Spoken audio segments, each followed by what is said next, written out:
नमस्कार साथियों, आप सभी का स्वागत है मेरे इस चैनल में। आज हम जानेंगे डिसेबिलिटी सर्टिफिकेट को ऑनलाइन करना। तो सबसे पहले हम अपना गूगल क्रोम ओपन कर लेंगे। गूगल क्रोम ओपन करने के पश्चात उसमें गूगल पे हम यहाँ डालेंगे गूगल GOOGLE गूगल। तत्पश्चात इसमें हमने गूगल पे क्लिक किया। इसमें डालेंगे हम UDID और इसको सर्च करेंगे तो आपको पहला पहला ही ये विंडो खुलेगा UDID के नाम से। इसको हम ओपन कर लेंगे। अभी देखिए, इसमें हम दो प्रकार से रजिस्ट्रेशन कर सकते हैं। रजिस्ट्रेशन करने की प्रक्रिया में हमारे पास दो प्रकार हैं। पहला, इसमें जो अप्लाई फॉर UDID है उस पर हम क्लिक कर देंगे। आप देखेंगे यहाँ पे चार प्रकार के ऑप्शन आ रहे हैं। I have never obtained any disability certificate oblique UDID card issued through UDID portal और एनी अदर प्लेटफॉर्म मीन्स। अगर हमने कहीं पर भी आज से पहले कभी भी ऑनलाइन या ऑफलाइन सर्टिफिकेट हमने उपलब्ध नहीं प्राप्त किया है तो हमको ये पहला वाला चयन करना है। यदि दूसरा है I do not have disability certificate oblique UDID card issued through the UDID portal, but I have a disability certificate issued through other platform means, for example, physically or manually issued disability certificate।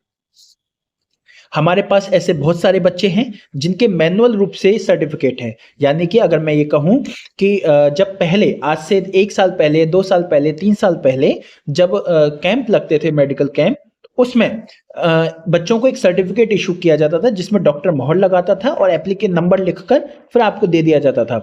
या अगर आपके पास वो है, या फिर आज से पहले 1 साल पहले या 2 साल पहले जब ऑनलाइन ई मित्र के माध्यम से रजिस्ट्रेशन या सर्टिफिकेट निकलता था, तो अगर आपके पास वो है तो हमें UDID पर अप्लाई करने के लिए ये वाला चयन करना है, दूसरा वाला।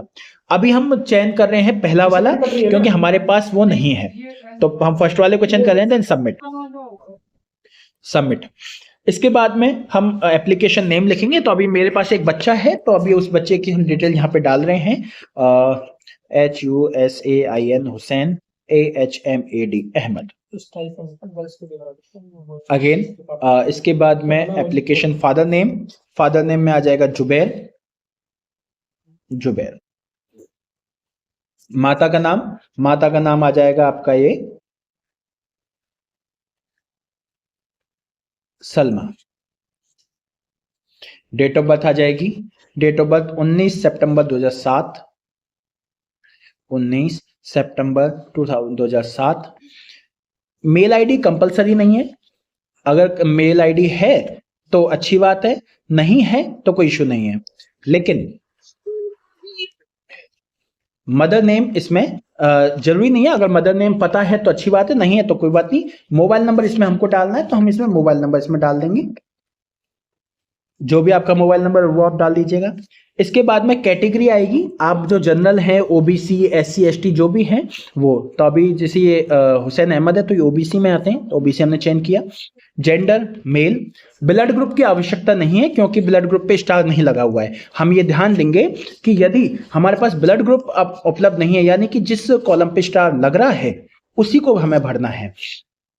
रिलेशन विद पर्सन दे रखा है। रिलेशन विद पर्सन में हम करेंगे उसके साथ कौन है, फादर है, मदर, जिसका आपके पास आधार कार्ड वगैरह है वो। तो ठीक है, अभी फादर है इनके पास, तो जो भी फादर का नाम है वो इधर आ जाएगा। कॉन्टैक्ट नंबर जो हमने ऊपर कॉन्टैक्ट नंबर दिया है बच्चे का, वही यहाँ पे कॉन्टैक्ट नंबर आ जाएगा, सेम टू सेम।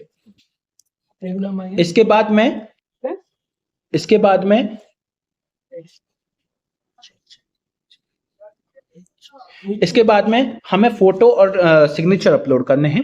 यदि हमारे पास कोई ब्लाइंड बच्चा है तो ब्लाइंड बच्चा सिग्नेचर नहीं कर पाता है, तो उसके लिए हमको बच्चे का अंगूठा लगवाना पड़ेगा, थंब इंप्रेशन लगाना पड़ेगा और उसको स्कैन करना है। आप फोटो से भी फोटो खींच सकते हैं और उसका साइज रखना है 3 KB से 30 KB के बीच में, जैसा कि यहाँ पे ये मेंशन कर रहा है, 3 KB to 30 KB के बीच में। इसके बाद में 5 KB अगर फोटो है तो 5 KB से 100 KB के बीच में आपको फोटो रखना है। ये फोटो ये रहा। इसके बाद में ऑप्शनल डिटेल दे रखी है इनकम का, इनकम की आवश्यकता नहीं है क्योंकि इसमें स्टार नहीं लग रहा है। इसके बाद में हम देखेंगे proof of identity card. Proof of identity card में बच्चा आपको शो करेगा, आपका शो करेगा आधार कार्ड। तो आधार कार्ड आपके पास है तो अच्छी बात है, नहीं तो आप पैन कार्ड का यूज कर सकते हैं, वोटर आईडी यूज कर सकते हैं, आर्म लाइसेंस, या आपके पास कोई फोटो आईडी कार्ड है जो गवर्नमेंट से रजिस्टर्ड है उसका आप चयन कर सकते हैं। तो मूलतः हम सभी के पास में आधार कार्ड होता है, इसलिए हम आधार कार्ड का यूज कर रहे हैं। इधर आधार नंबर लिखेंगे। इसके बाद में यहां लिखेंगे I agree to share Aadhaar information with government department, yes, इस पे हम टिक कर देंगे। तत्पश्चात हम इसमें देखेंगे nature of document of address proof. इसमें अब बेसिकली आधार कार्ड में ही हमारा एड्रेस होता है, तो हम आधार कार्ड का चयन कर लेंगे, आधार कार्ड, और यहां पे प्रूफ अपलोड होगा। तो मैं आपको सजेस्ट करूंगा, आपसे मैं निवेदन करूंगा, आग्रह ये करना चाहूंगा कि आप इसको पीडीएफ में अपलोड करें। साइज को साफ, मतलब आधार कार्ड की साफ एकदम नीट एंड क्लीन फोटो जो पीडीएफ सही से दिखाई दे, आपको वो चयन करना है। चयन करने के पश्चात इसको अपलोड कर देना है। अपलोड होते ही एड्रेस में आपका एड्रेस आ जाएगा, स्टेट में आपका राजस्थान आएगा। अभी हम बात कर रहे हैं भरतपुर डिस्ट्रिक्ट की, क्योंकि भरतपुर में कैंप लगेंगे, तो हम डिस्ट्रिक्ट में यहां पे हम चयन करेंगे डीग, जो हमारा डीग है, डीग। सब डिस्ट्रिक्ट हमारा यहाँ पे बच्चे का पहाड़ी है, तो पहाड़ी। विलेज में जो भी उसका विलेज है, विलेज इसका है जैसे पथराली, तो हमने पथराली यहाँ पे चयन कर लिया, केलेमैन पथराली, ये आ गया पथराली। एंटर कोड, आपने जो भी एंटर कोड है आपने वो डाल दिया, 321204। इसके बाद में अब ये सबसे बड़ी ध्यान देने वाली बात है कि डिसेबिलिटी क्या है बच्चे की, और डिसेबिलिटी हमें पता चलेगा या तो अगर आप पेरेंट्स हैं, आप खुद भर रहे हैं, या आप ई मित्र से भरवा रहे हैं, या किसी कंप्यूटर सहायक व्यक्ति से भरवा रहे हैं, तो आपको विशेष शिक्षक से या विद्यालय से पूछना पड़ेगा कि हमारा बच्चा किस कैटेगरी में आ रहा है। अगर blindness, low vision, hearing impairment, HI का मतलब है, ब्लाइंडनेस का मतलब है जो बच्चे पूर्ण रूप से अंधे होते हैं, जिनको दिखाई नहीं देता है, वो बच्चे। लो विजन का मतलब है ऐसे बच्चे जिनको कम दिखाई देता है। हियरिंग इंपेयरमेंट, एचआई बच्चे, यानी कि जिनको ना सुनाई देता है ना बोल पाते हैं। लोकोमोटर डिसेबिलिटी वाले बच्चे जो अस्थि विकलांग होते हैं। सेरेब्रल पाल्सी, अगर मैं इसको मूलतः अपनी भाषा में हम कहें, यहाँ पे देसी भाषा में, तो सेरेब्रल पाल्सी ऐसे बच्चे जो सिर्फ खाट में पड़े रहते हैं, खाट में लेटे रहते हैं, जिनके पूरे अंग कुछ काम नहीं कर पाते हैं, तो उन बच्चों को सेरेब्रल पाल्सी में मूलतः रूप से आते हैं। बाकी इनके कंडीशंस अलग अलग हैं, किसी का मोनोप्लीजिया है, डायाप्लीजिया, पैराप्लीजिया, जो भी है उसके अनुसार। तो ये सारी चीजें आपको बताएंगे किस डिसेबिलिटी में आ रहा है, ये बताएंगे आपके विषय शिक्षक। इसके बाद इंटेलेक्चुअल डिसेबिलिटी, ये देखने में आता है कि ऐसे बच्चे जिनको मानसिक रूप से समस्या है, जो थोड़े कमजोर हैं, माइंड से कमजोर हैं, तो उनको हम कहते हैं मानसिक मंदता, एमआर। लेकिन जब पोर्टल में जब एंट्री होती है तो उसमें इंटेलेक्चुअल डिसेबिलिटी का केस आता है। इंटेलेक्चुअल डिसेबिलिटी, बौद्धिक अक्षमता, जो मूलतः है वो मैं आपको बता रहा हूं। यदि किसी बच्चे में कोई स्पीच का प्रॉब्लम है, जैसे बच्चा बोल रहा है, हकला के बोल रहा है, पापा मुझे ये खाना है, अगर इस तरीके का इशू आ रहा है, या तुतला के बोल रहा है कि तुतलाने का आप जानते हैं कैसे, या अटक अटक के बोल रहा है, तो स्पेसिफिक लर्निंग इसमें स्पीच एंड लैंग्वेज डिसेबिलिटी में आएगा। यदि बच्चे को डाउन सिंड्रोम, डिसलेक्सिया है, डिस्ग्राफिया है, डिस्कैल्कुलिया है, डिस्फेजिया है, तो स्पेसिफिक लर्निंग डिसेबिलिटी आएगा, विशेष अधिगम क्षमता में। तो आप कुल मिला के इन चीजों को आप जान सकते हैं अपने टीचर के माध्यम से, अपने विशेष शिक्षक के माध्यम से। तो अभी मेरे पास बच्चा एचआई है, तो मैं एचआई डोनेट कर देता, इसमें मेंशन कर देता हूं। इसके बाद में डिसेबिलिटी ड्यू टू मांग रहा है। अगर आपको पता है तो अच्छी बात है, नहीं पता तो छोड़ दीजिए, क्योंकि इसमें कंपलसरी नहीं है। इसके बाद डिसेबिलिटी बाय बर्थ, अगर बच्चा आपके पास बाई जन्म है, जन्म के द्वारा है, तो आप इसमें यस करेंगे, अगर नहीं है तो नो करेंगे। नो करेंगे तो इसमें डिसेबिलिटी सेंस आप पूछ लेगा, डिसेबिलिटी सेंस कौन सा है। डिसेबिलिटी सेंस में यानी कि आपको कब से उसको प्रॉब्लम है, 1 साल से, 2 साल, 2010 से, 11 से, 12 से, जब से भी है वो उसको पूछ लेगा। तो अभी हम उसको यस कर देते हैं, क्योंकि बच्चे की वास्तव में समस्या यही है। Is your treating hospital in other state district, yes अगर हम दूसरे स्टेट या डिस्ट्रिक्ट में काम कर रहे हैं, बच्चे को ट्रीट करवाना चाहते हैं तो हमें यस करना है, बाकी हमें नो करना है। अभी मैं डी का चयन किया है क्योंकि अब देखिए सबसे अच्छी बात यह है क्योंकि अभी हम इसमें भरतपुर का चयन करेंगे क्योंकि डिस्ट्रिक्ट यहाँ पे हमारा डी है, तो अब यहाँ पे हम डिस्ट्रिक्ट का चयन करेंगे भरतपुर। क्योंकि क्यों करेंगे भरतपुर?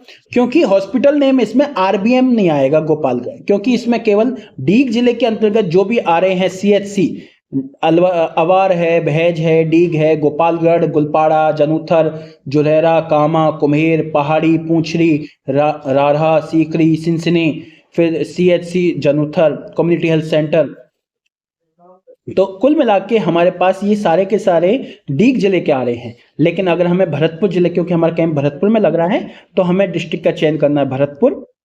इसमें भरतपुर का चयन हमने किया, भरतपुर यहां से करेंगे भरतपुर, तो यहां से वो डिस्ट्रिक्ट पूछेगा।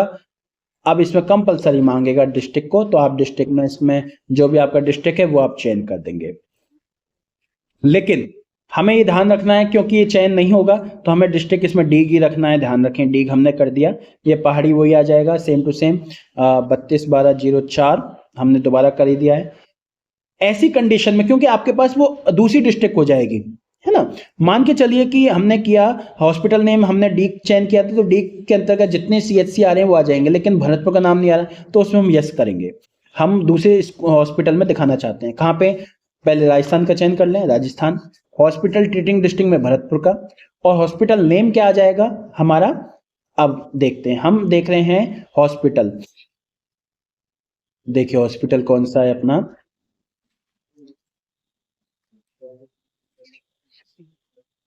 SPSJ-PMC attach district hospital Bharatpur, ये आएगा हमारे पास। क्योंकि आरबीएम का नाम से कुछ है नहीं है यहाँ पे, इसलिए हमारे पास ये भरतपुर का ये हॉस्पिटल आएगा, डिस्ट्रिक्ट हॉस्पिटल भरतपुर, SJPMC। इसको करेंगे, इसके बाद में 4 कैप्चा डालेंगे, 5, और इसको इस पे क्लिक करेंगे, तत्पश्चात इसको सबमिट कर देंगे। सबमिट करने के बाद में आपसे प्रीव्यू मांगेगा, प्रीव्यू के बाद में आप इसको सबमिट कर देंगे। सबमिट करने के पश्चात आपके पास एप्लीकेशन फॉर्म आ जाएगा, उसे आप डाउनलोड कर लेंगे। डाउनलोड करने के पश्चात आपको अपने आपके विद्यालय में और बच्चों की फाइल में उसको लगा के रख लेना है, क्योंकि कभी भी जब भी आईडी की जरूरत पड़ेगी तो हमें आधार कार्ड से या ये जो रेफरेंस नंबर होगा एनरोलमेंट नंबर, उससे हमें वो निकाला जाएगा। अगर आपको कोई और समस्या आती है तो आप हमारे व्यक्तिगत नंबर पर संपर्क कर सकते हैं, नंबर है 6350279005। तब तक के लिए धन्यवाद। मस्त रहिए, बिंदास रहिए, आबाद रहिए, धन्यवाद।